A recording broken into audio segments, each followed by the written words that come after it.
The road stretched out like an endless ribbon of black, shimmering under the pale light of the moon. Daniel's car hummed softly, headlights slicing through the mist that seemed to grow thicker with every passing mile. His phone had long since lost signal, and his GPS had frozen on a screen that simply read, "No service." He glanced at the clock on his dashboard. 11:47 p.m., the middle of nowhere. Daniel had been driving for hours. The interstate had shut down earlier that day due to an accident, and the detour signs had led him deeper into unfamiliar country roads. Gas was low and his eyelids were heavy. That's when he saw it. A faint neon glow through the mist. Diner in flickering red letters. The sign buzzed as if it hadn't been serviced in decades, but it was unmistakably open. Beneath the glowing sign, a small white board swayed in the wind. "Open after midnight, rules posted inside." A shiver crawled down Daniel's spine. Rules? What diner posts rules for customers? But fatigue and hunger won the argument in his mind. He pulled into the cracked parking lot, gravel crunching beneath his tires. His car sputtered unhappily as he killed the engine. Another reminder he couldn't afford to be stranded. The diner itself looked wrong, like it had been plucked from another time. Stainless steel siding dulled with rust. Chrome edges peeling. Windows fogged up from the inside, making it impossible to see who, or what, was there. As Daniel stepped out, the night air bit at him. He glanced around the empty lot. Only one other car sat there, a cherry-red muscle car with blacked-out windows. The engine ticked softly as though it had just been turned off. Daniel hesitated. Was someone else already inside? The bell above the diner door jingled when he pushed it open. Immediately the smell hit him. Grease, coffee, and something faintly metallic, like rust, or maybe blood. Inside, the diner was dimly lit, bathed in a sickly yellow glow. Booths lined the walls, their vinyl seats cracked and patched. A jukebox in the corner buzzed faintly, though it wasn't playing. The place looked frozen in the 1960s. But what really caught Daniel's attention was the sign. Right by the door, on a corkboard, written in neat block letters, "Rules of the Midnight Diner, 1. Do not speak to the customers unless they speak to you first. 2. Do not eat anything unless it is served by the waitress. 3. Never, under any circumstances, look into the kitchen.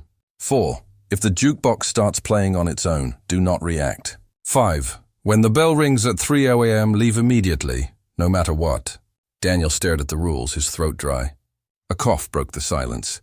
He turned sharply. A waitress stood at the counter. She was tall, with pale skin that almost glowed under the dim lights. Her uniform was pristine white, though something about the way it hung off her body seemed unnatural. Her smile was too wide, her eyes too still. "Take a seat, honey," she said softly. "Anywhere you like." "It's almost midnight." Daniel's heart skipped. Almost midnight? He glanced at his watch. 11:59 p.m. The lights flickered once, then steadied, and just like that, the diner came alive. Every booth, every stool at the counter was suddenly occupied. Daniel hadn't even seen them enter. They were just there, silent figures dressed in old-fashioned clothes, suits, dresses, uniforms. Their faces pale, their eyes glassy. They didn't move, didn't blink. The waitress poured Daniel a coffee without asking, sliding the cup toward him. Her voice was honey-sweet, but her words made his blood run cold. "Remember the rules. The customers get hungry." Daniel sat frozen at the counter, fingers wrapped around the steaming coffee cup. He hadn't asked for it. He didn't even like black coffee. Yet the waitress stood there, watching him with that unblinking smile. Behind him, the customers whispered. Not in words, but in strange, low murmurs that sounded like radio static. He forced himself to look at his reflection in the greasy metal napkin holder on the counter. His face was pale, eyes wide. He whispered to himself, "It's just a diner. Just a late-night stop." But then, one of the rules was tested. Don't speak to the customers unless they speak to you first. Daniel tried to keep his head down, but the man in the booth closest to him suddenly turned. His suit was sharp, old-fashioned, like something out of the 1940s. His skin looked paper-thin, stretched too tightly over his skull. The man's lips peeled back, revealing yellowed teeth. "Long drive tonight?" he rasped. Daniel's heart thundered. "Don't answer. Don't answer." The man's dead eyes bored into him. "It's rude not to reply." Daniel's throat tightened.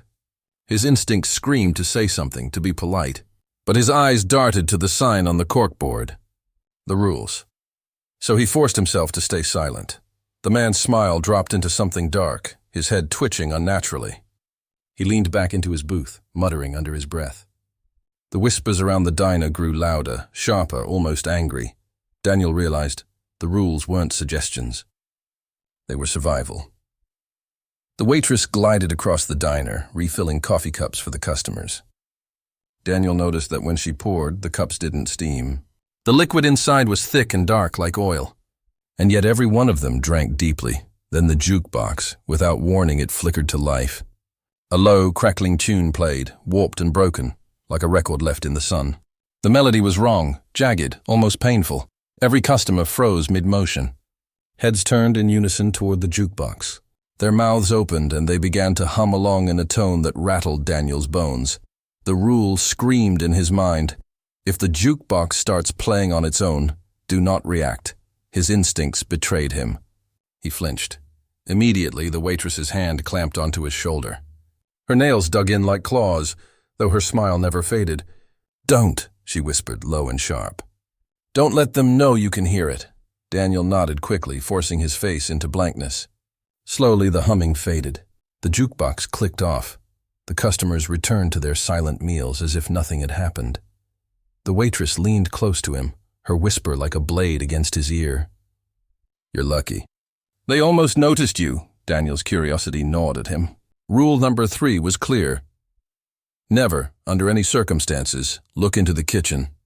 But the kitchen door was slightly ajar, swinging back and forth with every pass of the waitress. And each time it opened, Daniel heard something. Not clattering dishes, not cooking, but breathing. Deep, labored, animal-like breathing. Once, when the waitress pushed through, Daniel swore he saw something move inside. A shadow too large to belong to any human. A glistening shape dragging across the floor. He looked away instantly, heart hammering. The waitress noticed.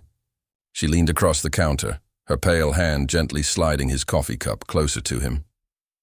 Her smile didn't reach her eyes this time. "Don't get curious," she said softly.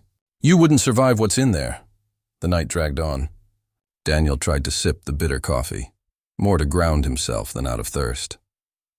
He watched as new customers appeared silently at the booths, people who hadn't walked in. They were just suddenly there. One was a woman in a nurse's uniform, her cap stained with something dark. Another was a child, no older than 8, holding a teddy bear with eyes that seemed alive. They all stared at Daniel at one point or another, but never spoke again. The diner's old clock ticked louder as it approached 2:30 a.m., and then the bell. It wasn't the 3 a.m. bell yet. No, this was different. A small silver bell hanging behind the counter chimed once on its own. Every head in the diner snapped toward Daniel. The waitress leaned close, her voice dropping to a whisper colder than the grave. "You need to decide something very soon, honey. Because when 3-0 comes, you either leave or you stay forever." The silver bell's chime still echoed in Daniel's ears. His palms were clammy, the coffee cup trembling in his hands. The customers had gone back to their meals, but now they watched him.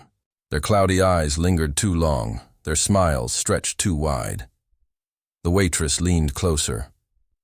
Her perfume was faintly floral, but underneath it, Daniel smelled rot. "Half an hour left," she whispered. "Don't break the rules, and you just might walk out." Daniel's eyes darted to the wall clock. The hands crawled toward 3:09 a.m. The kitchen door creaked open again. This time, the smell that poured out was unbearable. Copper, sulfur, and something wet. The child with the teddy bear suddenly slid out of her booth and walked toward Daniel. Her eyes were hollow, her smile vacant. She tugged at his sleeve. "Mister," she whispered, "are you going to look?" "It wants you to look." Daniel's blood turned to ice. He tried not to react, but the child's grip was stronger than it should have been, like steel. Her teddy bear's glassy eyes shifted toward him, blinking once. The waitress appeared instantly, her voice sharp. "Back to your seat." The child let go, skipping back to her booth. Her laughter was hollow, echoing too long. Daniel realized the customers weren't just here to eat. They were bait. The clock ticked louder. Each second boomed in Daniel's skull. His chest felt tight, his breath ragged. Finally, the bell above the door rang. 3 a.m. Every customer froze. Their heads snapped toward the door. One by one, they began to rise from their seats. Not walking, not moving naturally. They slid toward the exit, their bodies dragging like broken marionettes. The waitress gripped Daniel's shoulder. Her voice was firm, no longer sweet. Now, go. Do not look back. Daniel didn't hesitate. He shoved himself up from the stool and stumbled toward the door. His legs felt like lead, the air thick, as though the diner itself resisted letting him leave. The bell rang again. Louder this time. The customers shuffled faster, some brushing past him, their skin icy cold, their mouths whispering in static voices. Daniel reached the door. His hand was on the handle, and then he heard it. From the kitchen, a voice. Not monstrous, not demonic, but familiar. Daniel, he froze. It was his mother's voice. Soft, warm, calling him like she used to when dinner was ready. Every instinct screamed, don't look. Rule number 3. Never look into the kitchen, but his heart twisted. His mother had been dead for years. How could she? Slowly, against every rule, Daniel turned his head. The kitchen door was wide open. Inside, shadows writhed. Dozens of hands stretched from the darkness, clawing at the doorway. Faces half-formed, mouths opening and closing in silent screams. In the center, a towering figure loomed skinless, its muscles glistening, dozens of eyes stitched into its chest. And from its maw, his mother's voice whispered again, "Stay." Daniel stumbled backward, his stomach lurching. The customers hadn't left. They'd stopped at the threshold, blocking his exit. Their faces twisted into hunger. The waitress was beside him in an instant, her perfect smile cracking at the edges. Her eyes, for the first time, looked afraid. You shouldn't have looked. The bell above the door rang again, louder, violent. The sound shook the walls, rattled the booths. The customers began to close in. Daniel's only chance was to run. He shoved through the crowd, feeling hands claw at his arms, icy fingers scraping his skin. He burst through the door into the night air. The parking lot was empty. His car gone. Only the red muscle car remained, engine rumbling, door wide open as though waiting for him. Behind him, the diner's neon sign flickered violently. The letters shifted, buzzing until they no longer read diner. They spelled something else. Din, as though the place wasn't a diner at all, but the beginning of something hungrier. Daniel ran to the muscle car and threw himself inside.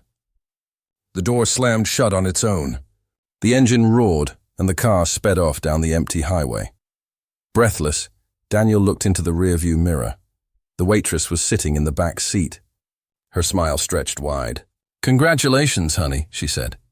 "You survived the diner, but you didn't survive me."